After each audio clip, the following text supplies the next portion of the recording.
So let's get started with the Destiny stuff. There was a massive post today from Jolgaroth, right? Yep. Joe Blackburn. Oh, Joe Blackburn. But his Twitter handle is Joe Groth. Jolgaroth, right. He was one of the big raid developers, but he's actually kind of made his way up in Bungie the last few years, and he's like in a much more senior position right now. Great dev. Real great guy. Awesome Real guy. great guy. Yeah. And he did a post today on Twitter, kind of setting some expectations. I have a feeling that a lot of the stuff he's mentioning or alluding to is going to be in the Bungie Weekly Update tomorrow. Because if you guys saw it, DMG also tweeted like, "Wow, Cosmo, what a beefy twab." And so I'm thinking maybe they're setting some expectations. They're alluding to some of the stuff that's going to be, maybe in that post. There is also the stream on August 24th. So I think that's where we're going to see the brunt of it. But he actually says in this big, so it's a big Twitter thread. Like if 20 posts or something. You can either go read it. I did a video on it. True Vanguard did a video on it if you want to hear our takes on it individually. But he does mention specifically, like, that's the only date he mentions. He's like, tune into that reveal. So clearly, there, I think even in relation to Trials, he's like, see what we're doing to overhaul Trials on the August 24th reveal, which is kind of crazy because this overhaul is coming next season. So it's basically like, here's what we're doing at Trials. It's live later in the week, right? It's live season 15, which is kind of crazy. But yeah, there is the TWAB coming out. So I want to mention on the topic of Trials, there is one key piece of information that we do know involving how Trials is being remade. And this was revealed in a TWAB a while back, and it was when they were talking about how Zavala and the Vanguard vendor is changing, and there's going to be Vanguard ranks, so it's going to be more similar to Shaxx, like where you go to Shaxx, you get rewards for ranking up. That's going to replace currently just spamming Vanguard tokens right now. So it was a quick one-liner, but they mentioned Saint 14 will also have ranks. So you will be able to just play Trials, rank up, and presumably get Trials loot without ever having to put together a win streak, which is great for casual players. Right? Like finally.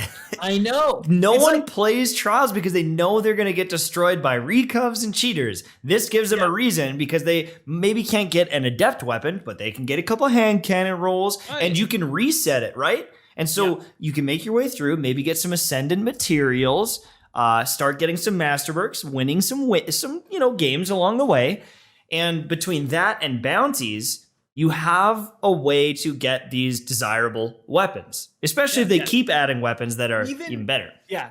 Even now, you can, whatever the 3-win reward is, you can grab a bounty, and you just need match completion. So you'll actually, in the first few wins of a Trials match, you'll probably see teams literally jumping off the edge and committing suicide to end the rounds. They're just farming that one weapon drop, but it's just that one. So once they get it, they're done. Like, once they get it for each character, there's no incentive for them to keep playing that playlist if they can't win.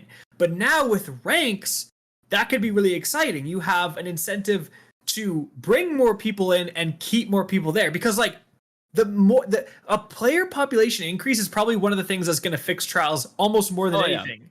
Like, absolutely. The reason you see so many cheaters and you go against so many recovs is because there's only 12 people playing Trials every weekend. Like, your chances of running into them is pretty good. Exactly. So it's just a huge problem. And it's like, especially with card-based matchmaking, even if you were a team that you going in for your first time, you're probably going to win a few, but then like there's no luck of the draw. You are going to verse hardcore teams at like 5, 6, 7 wins. So So we can speculate. We don't know what all this Trials rework is going to look like, but I would imagine, obviously, like we talked about, the vendor refresh is going to be a part of that. But I also hope, and this is probably going to ruffle some feathers in the Trials community, I also hope there are some matchmaking changes, because I like card-based, but I think that it could be improved upon by having some sort of protection from super casual players matching super sweaty players. You know what I mean?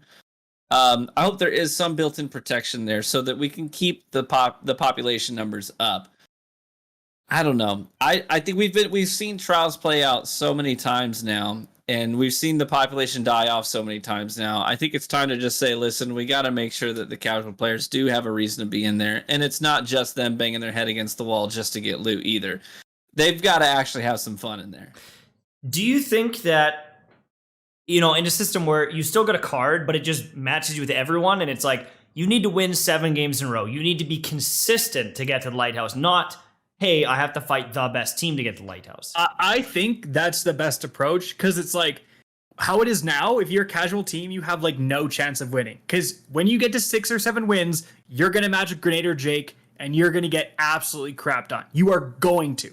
Whereas if it was just random matchmaking, you could randomly get all the way there. You could also randomly have like a very hard card, but every card right now is hard. Like you are going to match the sweatiest of the sweat lords every single time you try to go flawless now with card-based matchmaking. But if it was just random matchmaking, an average team could presumably get to the Lighthouse, whereas because of card-based matchmaking, the chances of that happening now are almost impossible. Like, players don't realize that. They think that, oh wait, if you got rid of card-based matchmaking, a casual player would get stomped more often. No, like, you would actually have a way better chance of common gamer is going to match the common gamer more commonly. Yes. Exactly. There are more common gamers than there are sweat lords. So if you take out the card, like the win-based matchmaking, if you take that out, your chances of just going against someone like you, roughly, they escalate quite a bit. And like, that's the thing is people don't understand about statistics is like with the bell curve of any population, 96% of people are within one standard deviation. So right in the middle, and then slightly worse or slightly better. 96% of people are in there. And so if that's everyone that's matching and you practice and you put in the time, you'll be on the upper end of that 96%. Will you beat Grenade or Jake? No, you won't. But you'll beat 93% of people. You'll beat 92% of people if you put in the time and you practice. And the chances that you match those people is going to be way, way higher. You can have more success. You can get into those panic situations and those 1v3 situations, and you might actually stand a chance. You can improve, get to the Lighthouse, and feel good about it. Because it's not working. Like, Trials doesn't work how it works right now. You can't even argue that it's a good game mode for the majority of people that are playing. Especially now when they introduced adept weapons. Like, now, there's an incentive. Like, the hardcore players, right? The Grenade or Jake has an incentive to go flawless, right? Because you want to get the adept version of the Igneous Hammer or the adept messenger, because it's a little bit better, right? That's such a big deal. Do you guys remember when Trials first came out? There was no adept weapons. Yeah. So there was like, it was just like, the hardcore players were like, what the heck is this? Like, what even is the point of this? But now they were farming the 3-win. They'd go 3 wins, reset, 3 wins, reset. Yeah, 3 wins, reset. That was a huge problem there. And Bungie's like we should have done that. Like, Bungie, just do it right the first time, for God's sakes. Anyways, now that that's been fixed, you don't have the hardcore players mad that it's become too casualized, because they always have that 7-win incentive for that adept loot. You just need to increase the player population. But it should be noted, Trials is the thing that is coming next. Season 15, big changes.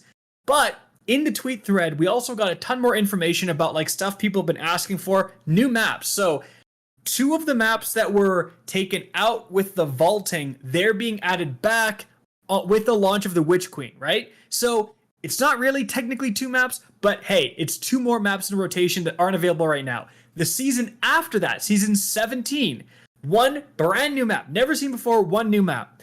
Season 18, 1 map from Destiny 1 that's coming back, never been in Destiny 2 before, which is, at this point, it's basically a new map, because Destiny, it would be like 5 years since Destiny 1. Like, I'll give them a pass on that.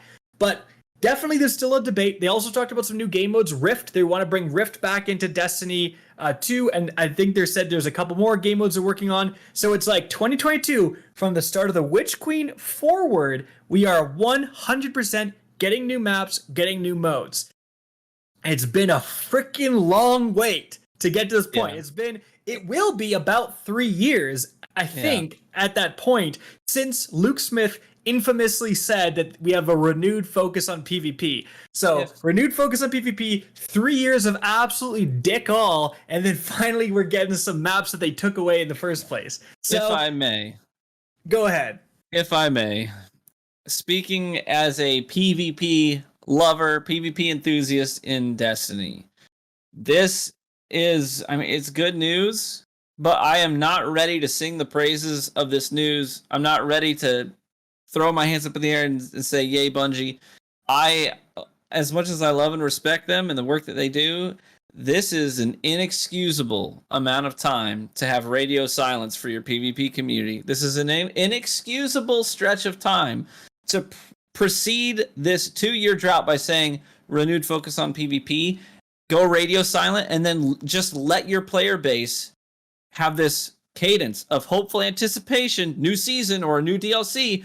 Here it comes. Is this the renewed focus? And what are we going to see? Nothing. And then you get disappointed. You wait for the next season. You're anticipating it. You're hopeful. You're disappointed again. And there's never any communication. If this was the reality we were going to face, I firmly believe they owed it to their diehard PvP community. They owed it to the fans of this game to say 2 years ago, not we have a renewed focus. What they should have said is we do not have any clear plans right now for some solid PvP, genuinely unique PvP content. And it won't happen for years. We just want to set that precedent. We don't want you guys to have this hopeful expectation because we really don't have anything for you guys right now. Some of our guys are gone. A lot of our PvP guys are working on a new IP. So just to be transparent with you guys, I think they owed it to their community to say that. I am excited about having one genuinely new map coming in the season after Witch Queen. I'm excited to see what that is. But I was really genuinely disappointed to see that they treated this like some sort of revelation that they came to, like, oh, we see your feedback and now we understand that you guys want PvP to sort of progress alongside PvE.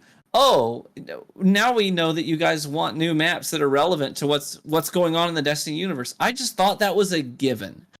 And I thought that should have been a given a long time ago. So that's where I'm at with that. I'm excited about that stuff. I believe that stuff is going to be great. It's going to be great to get into that new cadence where they're coming out with new stuff along the way.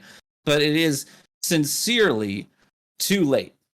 Well, and the other thing too is it's like in a lot of the rhetoric, it's like we're laying the groundwork and we've got a couple maps going, but we're laying the groundwork. It's like, then what were you doing? What were you doing then? Because I thought you were trying to do that. Right? Like, let me put on my Bungie shill hat for 2 seconds. Let me be a paid by Bungie shill for 2 seconds here. I'm gonna do the unthinkable. So like normal? Yeah. Let me defend Bungie for a quick little bit here, because obviously, no, go for it. The PvP players have a very fair point. Yeah. So renewed focus on PvP. Luke Smith should have not said that. Like, that was clearly either a lie or just a complete misinterpretation of what was possible. But let's look at the timeline here. Right before Shadowkeep, with Season of Arrivals, they split from Activision. Okay? So that's a huge deal. They're on their own. Yeah. Remember, they had 3 studios, High Moon, Vicarious Visions, and Bungie, working on Destiny 2. They went down to 1, right? These studios basically churned out entire expansions. They lost a ton of resources, right? People need to understand that, right? There's no Forsaken without the Activision money. Just not possible.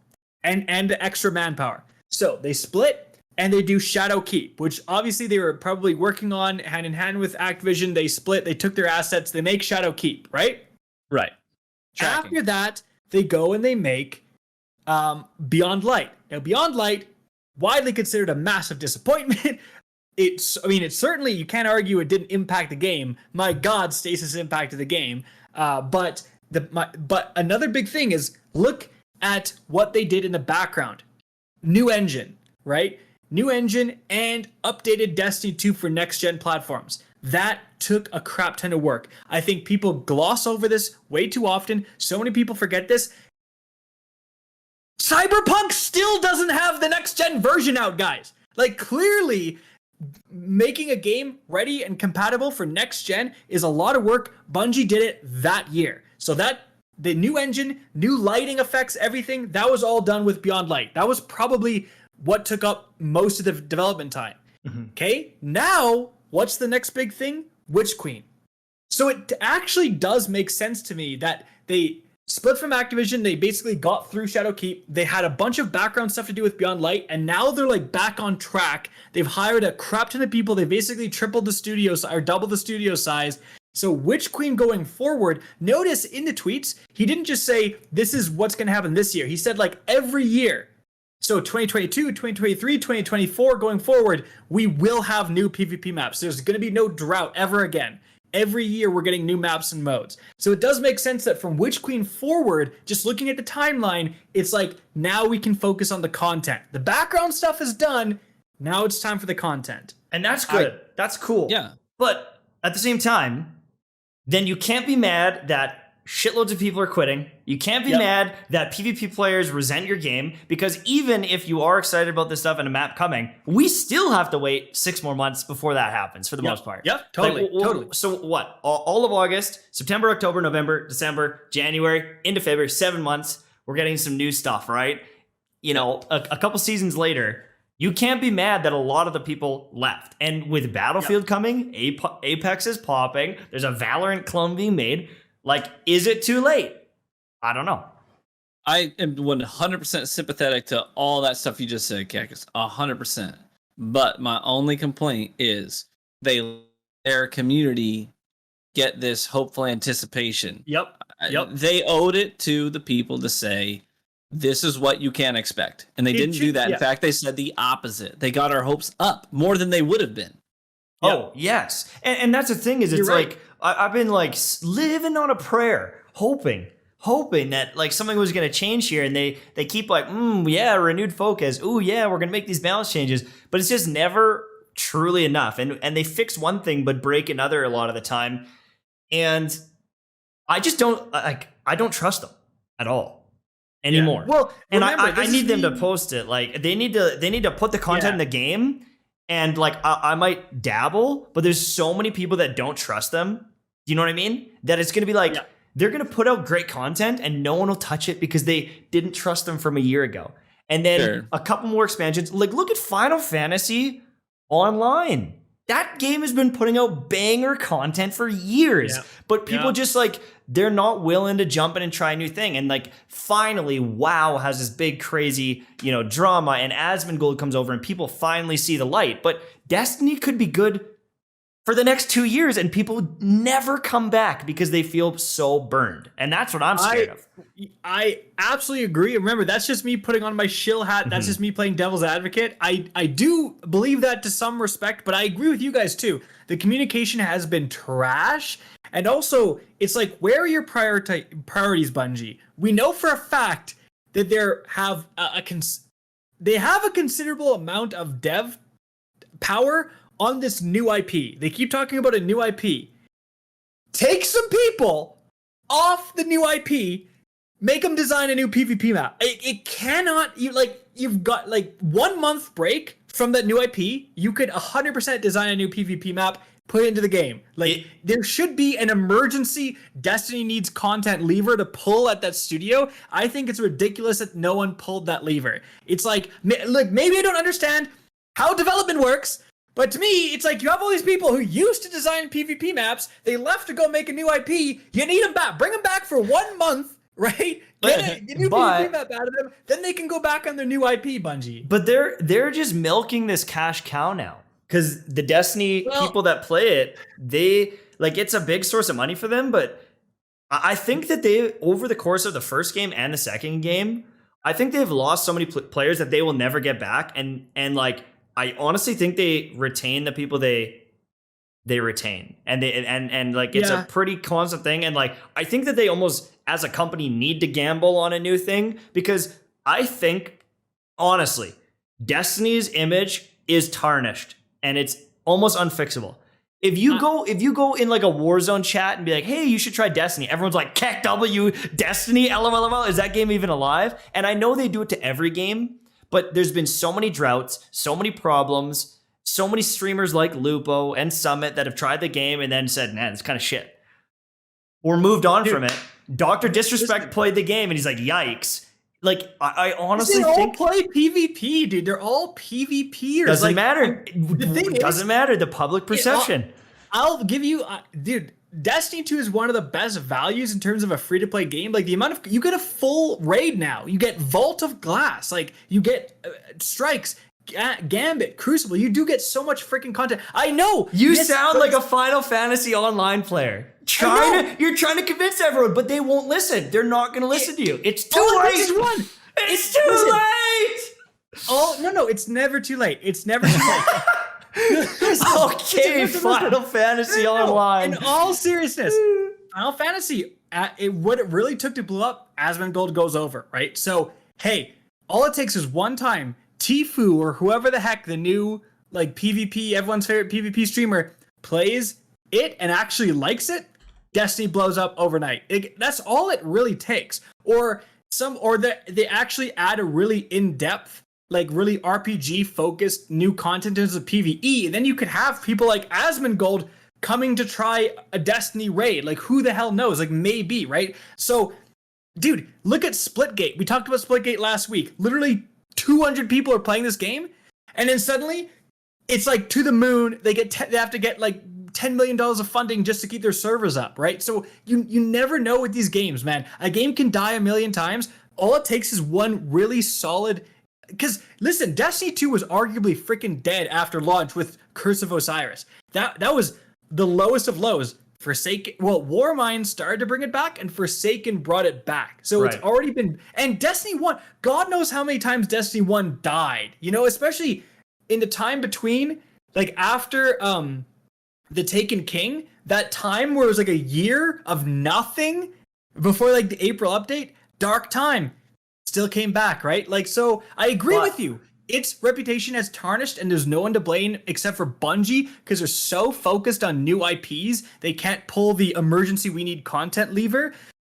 I think that I agree with you, but I think that, you know, this game is far from dead. There's still a lot of people that have an interest in this game, and I think you have so much time invested in your character that like the hardcores are never going anywhere. Like, you can't just grind. You can't play. I'm committed like to this character now. 100 grandmasters trying to get a god roll Uzume and then just stop playing the game. Like, you've committed to the game.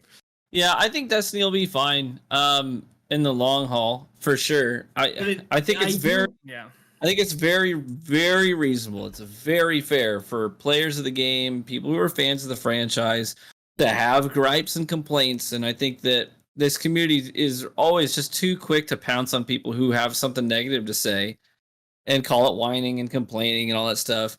Like, we're all part of the same community, and it's totally fair for people to have expectations of the developer to uphold their end of the bargain and to keep pushing out the content they said they were going to do. I think it's totally fair. Bro, if you say anything bad about the game, you're a hater. You're just a hater. You're just hating on the game. Shut the hell up. If you say anything good about the game, you're a paid shill. Shut the hell up. Like, yeah, exactly. The community just like it. Literally, you have like these portions of the community that cannot get it through the one brain cell they have left. That like you can be in the middle and like some things and hate other things and still overall like enjoy the game. Like that to some people, apparently that's like this concept that just you can't understand, because you have to apparently fall into these camps of like Destiny 2, thou shalt not criticize, or Destiny 2 is dead trash, worst game ever, never coming back. Like, I feel like people go into those different, when the reality is it's like always in the middle.